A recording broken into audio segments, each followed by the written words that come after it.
আইপিএলে মোস্তাফিজুর রহমানের উপর আবারও আস্থা রাখছে চেন্নাই সুপার কিংস। গেল 2 ম্যাচে মোস্তাফিজুর রহমান আশানুরূপ ফলাফল করতে না পারলেও চেন্নাই সুপার কিংস ঠিক ভালো মতোই জানে কাটার মাস্টার ফিরে আসবে। কাটার মাস্টারের বোলিং ভেলকিটা ঠিক কেমন তা চেন্নাই সুপার কিংসের ধোনি ঠিকই আন্দাজ করতে পারে, যার ফলে আজকের ম্যাচেও চেন্নাই সুপার কিংসের হয়ে একাদশে দেখা যাবে কাটার মাস্টারকে। গেল 2 ম্যাচে মুম্বাই এবং লখনৌ সুপার জায়ান্টের এগেনস্টে প্রচুর পরিমাণে খরুচে ছিলেন। মুম্বাইয়ে 55 এবং লখনৌ সুপার জায়ান্টের সময় 4 ওভারে 43টি রান দিয়েছেন। 2 ম্যাচেই তুলে নিয়েছেন একটি করে উইকেট।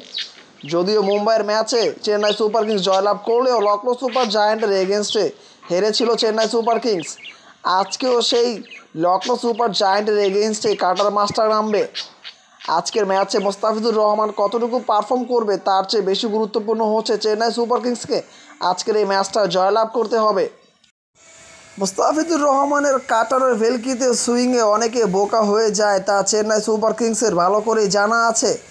তাই তো সফল হওয়ার জন্যই ওই ধোনি আবারও মোস্তাফিজুর রহমানের উপরই আস্থাটা রাখছে।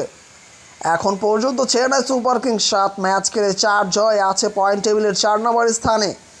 যদিও এ টেবিল এখন পর্যন্ত নিশ্চিত নয়, এখনও অনেক ম্যাচ বাকি রয়েছে। চেন্নাই সুপার কিংসের আর মাত্র 3টা ম্যাচ রয়েছে মোস্তাফিজুর রহমানের জন্য। এরপরে কিন্তু তিনি চলে আসবে বাংলাদেশে। এই 3 ম্যাচ পুরো ম্যাচটাই পাচ্ছে বাংলাদেশের এই কাটার মাস্টার, তবে তাকে আরও বেশি মজবুত হতে হবে।